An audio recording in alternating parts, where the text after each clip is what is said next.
پس کل خونواده‌تون ابرقدرت دارین؟ آره، من و 2 تا داداش دیگم. قدرت تو چیه؟ من میتونم ذهنا رو بخونم. عجب. خب من الان دارم به چی فکر میکنم؟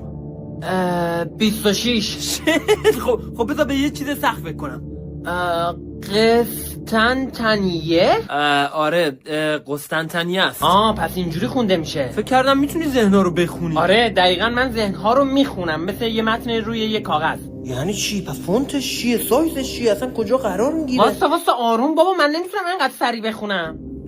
چه خبر بچه‌ها؟ چطوری داداش؟ این باید داداشت باشه، چون شما دوتا دقیقاً مثل همین. آره ما 2 قلویی. دقیقاً از یه مادر و توی یه روز خارج شدیم. خب قدرت تو چیه؟ کنترل ذهن. پس میتونی یه کاری بکنی که مردم هر کاری دلت بخواد بکنن. آره؟ نه همه مردم که نه. داداش نمیشه که ذهن مردم رو بدون اجازه خودشون کنترل کنی. آره دیگه، من فقط میتونم ذهن خودم رو کنترل کنم. بله؟ من قدرت این رو دارم که یک فکر یا یک نظر رو با ذهن خودم تغییر بدم. خب این کارو که منم میتونم بکنم. واسه ببینم تو هم قدرت کنترل ذهن داری؟ پشمام حاجی. نه، این یه کاریه که همه میتونن بکنن. والا من که نمیتونم ذهن خودم رو کنترل کنم. دیدی این نمیتونه ذهنش رو کنترل کنه. تو الان واسه خودت فکر نکردی؟ فکر نکنم. ببین همین الانم کامل فکر نکردم. حالا من هر روز دارم فکر میکنم. خب ببین شرمنده، ولی این واقعا یه قدرت نیست. این کاری که همه میتونن بکنن. اوکی، باهات موافقم. پس موافقی که این کاری که میکنی ابرقدرت نیست؟ آره؟ حالا باهات مخالفم. بفرما. همین الان ذهنشو عوض کرد بعد از اینکه ذهنشو عوض کرده بود. دیدی من میتونم ذهنم رو کنترل کنم و چیزی که بهش فکر نمیکنم و بهت بگم که دارم بهش فکر میکنم.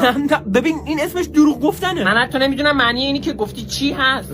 اصلا نمیفهمم چه خبره. منظورت اینه که نمیتونی فکر کنی؟ فکر کردن تا الان انجامش ندادم. من میتونم کنترل کنم که به چی فکر کنم. چی میگی؟ ولشون. داداش سومتون کجاست؟ چون فکر میکنم اصلا اون قدرتی نداشته باشه. نه چرا؟ اونم قدرت داره. اون چیکار میکنه؟ پاک کردن ذهن فکر کنم. آره میتونه حافظه مردم رو پاک کنه، حتی حافظه خودشو. بس ببینم شماها 3 قلوین؟ راستش تو خیلی شبیهشی.